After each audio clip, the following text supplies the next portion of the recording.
Today's recipe calls for poppy seeds. I'm going to show you how to make a toasted poppy seed lemon cupcake with a cream cheese frosting. These things are so freaking dang good. So with that said, let's get started.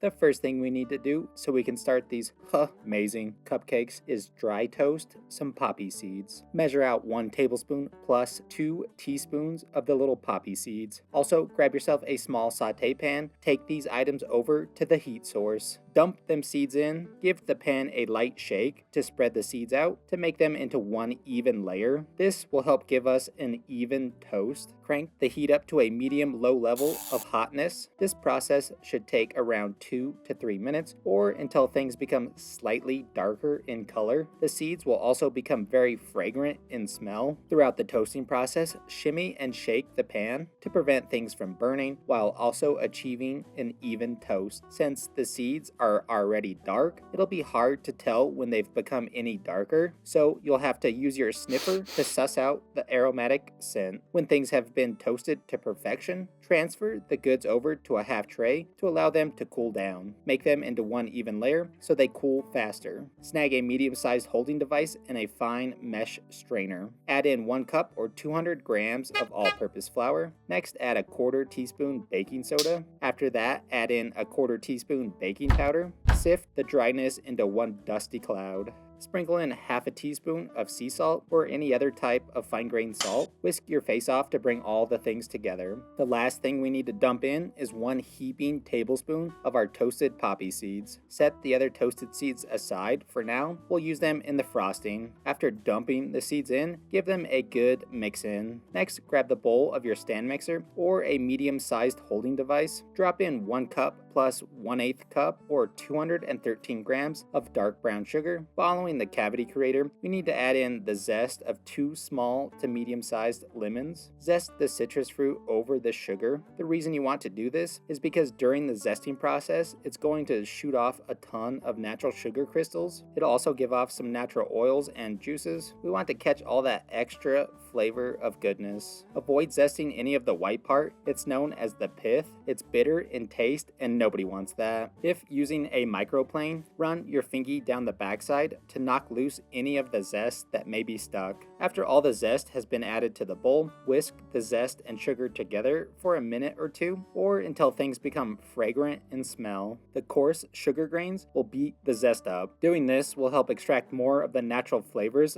/ oils the lemon skins hold, making the flavor of the cup of cakes way better. While we have our naked lemons out, we can juice them real quick. Roll them back and forth a few times before you juice them. Doing this will help break up the membrane on the inside, giving us a higher yield of liquid. Use whatever tool you have on hand for this task. Just ensure you strain the juice afterwards to catch any seeds or pulp. After you've made your lemons cry, toss the bowl onto the stand mixer with the paddle attachment. Alternatively, you can also use a hand mixer. Scrape the sides and bottom of the bowl with a rubber spat. You'll give it a scraper every time before you add the next set of ingredients. While the mixer is going, slowly pour in 3 ounces or 88 mils of a neutral tasting oil. Mix these 2 ingredients together for 4 to 5 minutes on a medium to high speed. Halfway through the process, scrape the bowl down, then start mixing once again. When the time is up or you've noticed some of the sugar has started to dissolve into the oil, we'll add the next wet ingredient in, which is 3 large room temp eggs. Add these in one at a time. Mix on low speed until well incorporated in, then add the next one in. Do this until they've all been added in. It's best practice to crack your eggs in a separate container. It'll be much easier to fish out any shells that you may have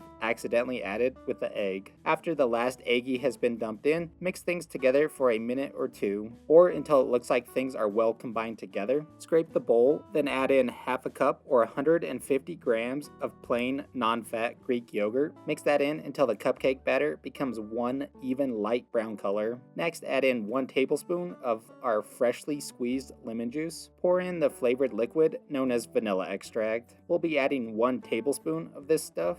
it's time to add the dryness in. On a low to medium speed, start to add the flour mixture. We'll be adding this stuff in 2 sets instead of all at once. This will help ensure everything will be combined together evenly and without over mixing things. Mix the first half in right up to the point that you cannot see any more flour. Give the bowl a good scrapey, ensuring you hit the sides and bottom. Oh, and also the paddle attachment as well. Now that the stand mixer is back up and running, add the remaining flour in. Repeat the same step and mix the last half in until you no longer see any of the dust. You may have to scrape the bowl one last time to ensure anything that's stuck on the side gets mixed in. Do not overmix your batter. Doing so will create gluten, giving us a denser end product. We want that super soft, fluffy stuff. Now that the batter has been made, it's time to preheat the oven box. Set the temp to 320 Fahrenheit or 160 degrees Celsius. While that's becoming hot and bothered, we can prep our cupcake pans. Snag yourself 2 standard-sized muffin cupcake pans. This step is optional, but it'll definitely give you the best results. To the pan, we'll be adding a small amount of any cheap uncooked rice. Should be enough to fully cover the bottom in one even layer. After the rice is added in, give the tin a little shimmy to make the rice into one even layer. To show you the difference between doing this and not doing this, I'll leave a few without rice. Toss a standard-sized paper liner into each cup. Now we need to add the batter in. You can do this any which way that you wish. I find the easiest way to do this task is by adding the batter to a liquid measuring device. This way you can easily pour the thick goodness into the paper cups. Fill each one up 3/4 of the way full. If you add too much, it'll overflow and make a huge mess. Apparently, my vision is terrible because I ended up with a variety of different heights on my cupcakes. Oh well. Once everything has been topped off, clean up any batter that didn't make it into the cups with a wet paper towel or some other type of device. If you didn't clean it off, it would burn to the pan and would suck to clean later, trust me. When your pans are cleaned and ready to go, snag the tray and huck that thing into the preheated container. Set the tray on the middle rack of your oven for the best baking results. Bake the goods for 20 to 25 minutes or until the tops become a nice golden brown color. Times may vary depending on how hot your oven runs. When the buzzer rings, pull those sweet treats out of the heat. Once out of the oven, poke the cupcake in the center with a cake tester. If it comes out clean, you know they are good to go. Another great way to check is if you lightly press on the top of the cupcake, it should spring back immediately. Set those aside to cool for a bit so we can move on to the last component of these treats. Using a stand mixer with a whisk attachment or a bowl with a hand mixer, we can start making the frosting. To the bowl, add in 1 stick or 113 grams of room temperature weather unsalted butter. Following the fat, add in the zest of 2 medium to large sized lemons. Repeat the same lemon steps/tricks we used earlier in the recipe. Mix these 2 ingredients together for a minute or 2 on medium to high speed,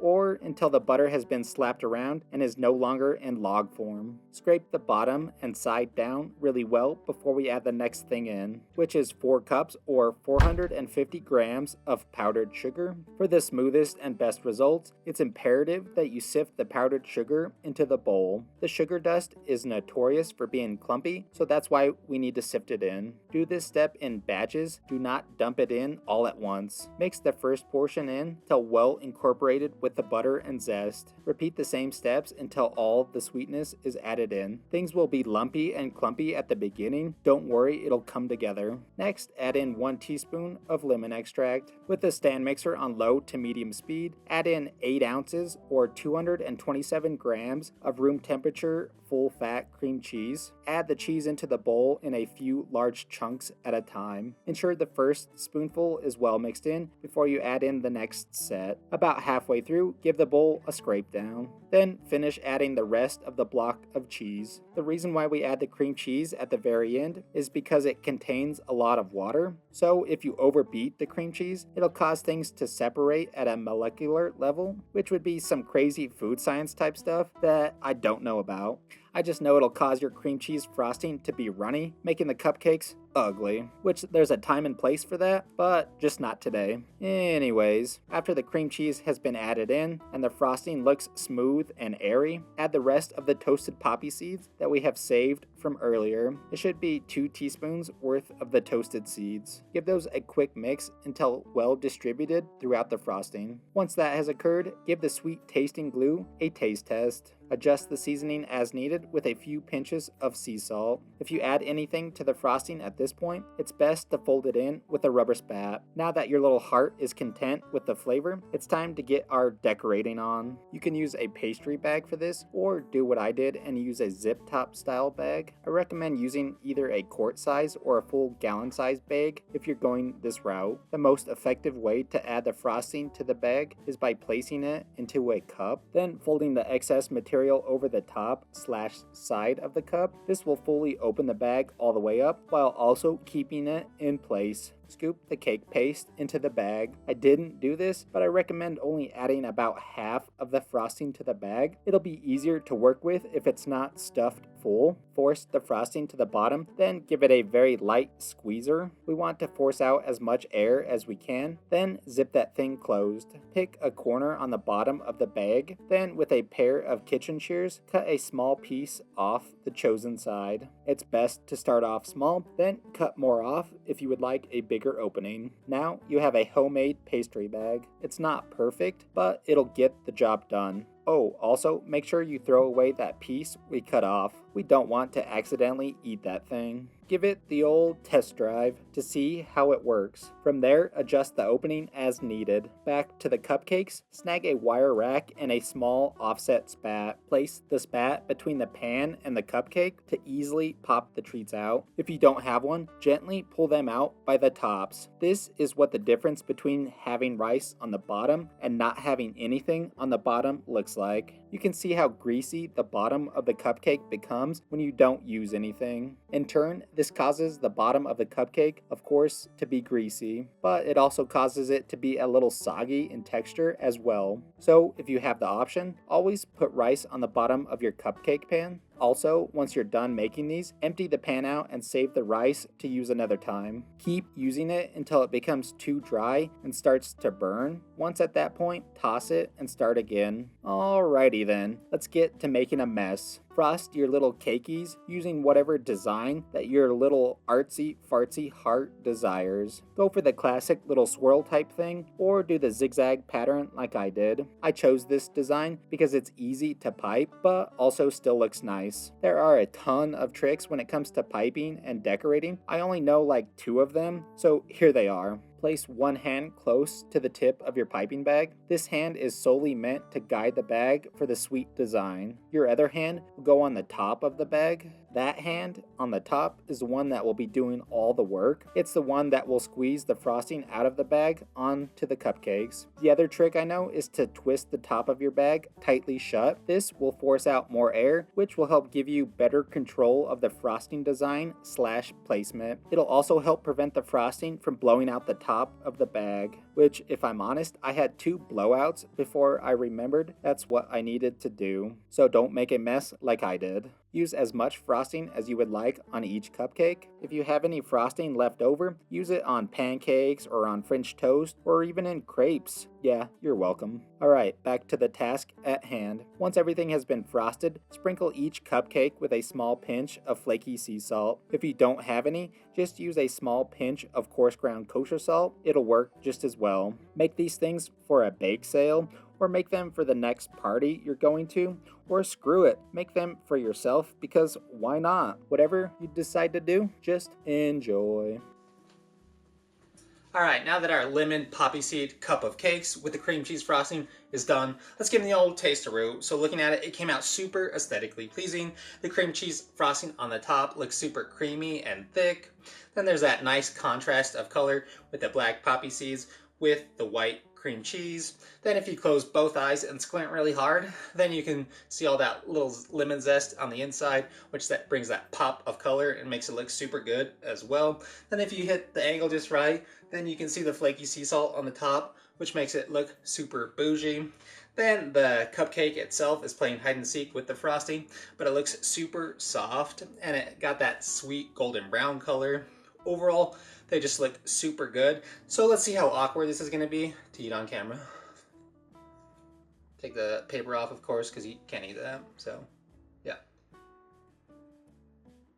These things came out so dang good. The first thing that hits your palate is that flaky sea salt. So it's like super salty and it seems disgusting, like you did something wrong. Then out of nowhere you get popped with that sweetness from that cream cheese frosting that has all that danged powdered sugar in there, but it's not overly sweet by any means. It's a nice balance between salty and sweet with those two things. Then of course you get a little bit of lemon flavor from our extract and the zest as well. The cream cheese also brings that distinct flavor, that tanginess, or however you describe it, that it has. Then it's nice and rich and fatty from the cream cheese and the butter as well. Overall, it's just super tasty. Then you throw it on top of the best cupcake ever, which brings a ton of lemon flavor to the table. So we get a ton of lemon from the juice that we added, the zest, and the extract as well. The vanilla extract is nice and faint in the background, and it plays so well with the lemon. The cupcake got that sweet caramelization on the top of it, which brings a ton of flavor and richness as well. The poppy seeds have that super distinct flavor of that toastedness to it, and it makes them stand out and really elevates the whole cupcake and makes them super delicious. Overall, they're not overly sweet or not too lemony either. It's like the perfect balance of not being too tart or too sweet. So if you're not into really sweet things, you could easily crush all these at one time, which is kind of dangerous. But any Hoosiers, flavor-wise, they're just super good. Texture-wise as well, the cupcakes are nice and soft and spongy and just good. The frosting itself is nice and thick and creamy. Then you put those two things together and it makes the best cupcake. These cupcakes are super easy to make and they come together fairly quick as well. You can easily customize these things to fit your needs. Maybe add even more lemon zest because you want a ton of lemon flavor in there, or get rid of the cream cheese because you don't like that stuff and use a buttercream frosting instead, or get real bougie and make like a lavender or an Earl Grey frosting for them to sound super cool. So hopefully you enjoyed today's video. Thanks for watching. And it's been a while since a recipe has worked out, so I'm super excited this one finally worked. So I'm gonna go celebrate by doing way more dishes than I really want to. So that's pretty exciting, and yeah, we'll see you on the next one. Then if you close both up as well, and really brings them just rambling on. That we got on the outside and the top of our muffins. Ton. It's gonna take forever. And that fat, richness, and fattiness. Fat boy!